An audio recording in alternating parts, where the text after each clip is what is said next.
Ce n'est pas qu'il sait tout, si est juste qu'il s'intéresse à tout et retient tout.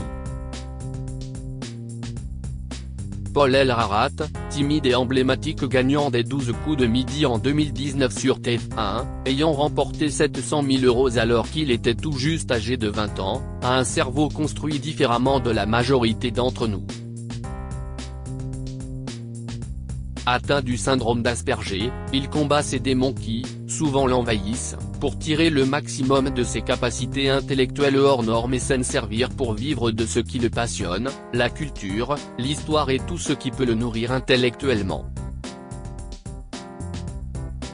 Avec Crime et mystère de France, HarperCollins, Paul Elrarat s'attaque à une marotte, la criminologie et les faits divers, pan de l'histoire qu'il apprécie particulièrement puisqu'il leur a déjà consacré un ouvrage, Crime et mystère de Paris. Ce livre parcourt 6 siècles de meurtres et d'assassinats en France, creuse les histoires des victimes mais aussi de ceux qui sont, un peu comme lui, rejetés par la société, et en sont venus à réaliser le pire. Terriblement touchant, drôle et très pragmatique, Paul Elrarat a expliqué à Gala. Fr les raisons de sa passion peu commune. Gala.fr, depuis quand vous intéressez-vous aux faits divers ? Paul Elrarat, je les étudie depuis un bon moment déjà, mon affection pour l'histoire m'a fait m'intéresser à une branche particulière de celle-ci qui est la criminologie. En découvrant ces affaires morbides, j'ai eu envie de les raconter.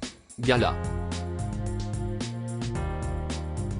Fr, qu'est-ce qui vous fascine dans la criminologie ? P. E. K. Le sang. Vous savez, je bois un verre de sang par jour. Rire. Mais non, bien sûr. Plus sérieusement, c'est la psychologie de ces individus qui ont commis l'irréparable à travers les siècles. Ces affaires sont aussi le symbole plutôt sombre et obscur d'une certaine époque, dans un contexte socio-économique et politique qui n'était pas tendre avec les êtres humains. Les faits divers permettent aussi l'étude de la déviation de certaines personnes qui n'ont pas réussi à s'intégrer dans une société donnée à cause de la misère sociale ou de leurs soucis mentaux et ont commis des actes répréhensibles jusqu'à se retrouver devant les tribunaux. Lara Fabian, Michel Siemès, Céline Dion. Les stars qui ont brisé le tabou de la maladie en 2022. Gala. Fr, vous identifiez-vous, parfois, à certains assassins, non pas par le goût du mal, mais parce que vous avez un cerveau qui fonctionne différemment de la plupart d'entre nous et, en conséquence, les mêmes difficultés d'adaptation qui poussent parfois au pire comme vous venez de l'expliquer ? P. E. K, oui exactement. Comme eux, je suis en décalage avec cette société dans laquelle j'essaie de m'inscrire tant bien que mal. J'ai une certaine aversion pour cette collectivité, qui agit de manière assez délicate voire cruelle avec ceux qui ne suivent pas à la lettre ce qui est tacitement établi par les hommes qui la construisent. Ceux qui ont des constructions neurologiques différentes sont un peu mis au rebut de cette société. Par défiance et par dépit, certains agissent contre elle et j'ai donc une certaine appétence et curiosité pour eux, qui sont en marge, même si j'ai conscience qu'ils sont allés au-delà de toute morale. J'essaie moi-même de ne pas régler mes problèmes par la violence. Gala. Fr, parmi les assassins et ceux qui ont réussi à tromper la police longtemps, avez-vous trouvé plus fort que vous, niveau intelligence ? P. E. K, alors pour comparer, il aurait fallu que je me sois essayé aux actes répréhensibles auxquels ils se sont adonnés, et ce n'est pas le cas. Donc, impossible de comparer mon cerveau à celui d'un criminel. Mais j'ai déjà réfléchi à la question, vous savez. Je sais déjà comment je pourrais m'y prendre pour ne pas qu'on me retrouve si cela m'arrivait de commettre l'irréparable, rire. Gala.fr, que pensez-vous de cette fascination qu'ont les Français pour les affaires criminelles ? P. E. K, Je pense que l'interdit, la transgression attire les êtres humains, tout comme le machiavélisme. Peut-être sommes-nous aussi attirés par le fait que tout soit extrêmement bien rodé et réalisé, comme lorsque l'on regarde un film policier, le fait divers met l'individu en haleine jusqu'à la résolution. Gala.fr, sur les 6 siècles balayés par le livre, avez-vous noté des évolutions particulières dans les faits divers en France? Ce qui est intéressant c'est que sociologiquement, l'époque ayant évolué, il y a des considérations différentes sur la gravité des faits d'un siècle à l'autre.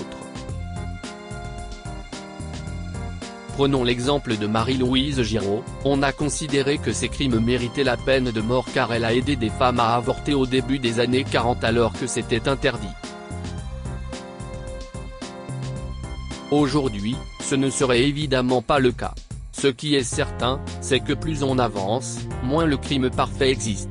Les moyens mis en œuvre pour retrouver les coupables sont évidemment de plus en plus perfectionnés et les crimes non résolus sont quand même plus rares qu'il y a quelques siècles. Gala.fr, quelle est l'affaire qui vous a le plus marqué? Celle de Marie Lafarge dans les années 1840. Elle se marie jeune, sous la pression familiale, comme beaucoup de jeunes femmes de l'époque. Prisonnière au sein de son foyer, et sans aucun droit, elle ne pouvait pas choisir de divorcer. Elle ne voit pas d'autre solution que de supprimer son mari pour s'en sortir, elle empoisonne des petits biscuits et les lui envoie alors qu'il est en déplacement à Paris, pensant qu'elle ne serait jamais découverte. Elle est malheureusement arrêtée et condamnée à une lourde peine de prison. Lorsqu'elle est libérée, elle attrape la tuberculose et meurt sans avoir eu le temps de profiter de sa liberté.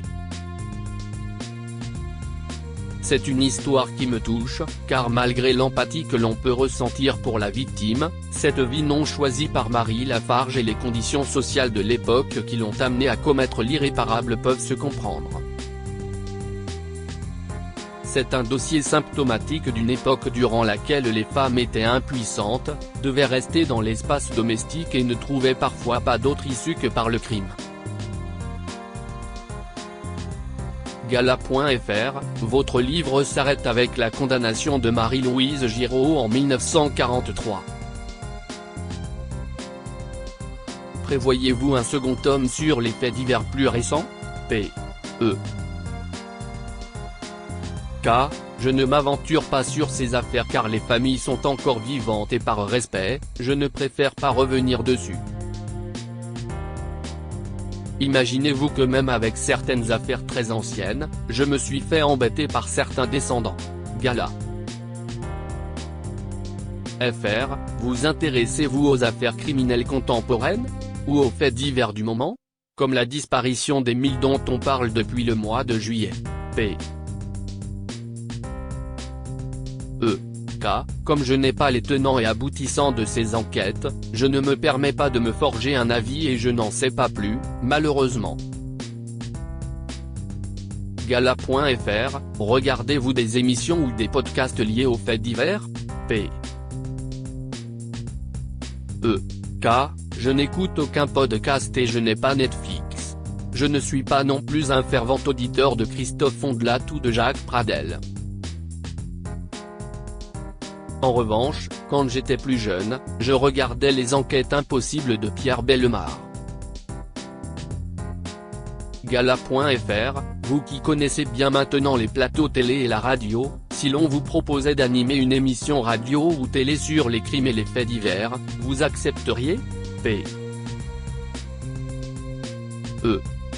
J'ai déjà enregistré un podcast et j'avoue que cela m'avait bien plu.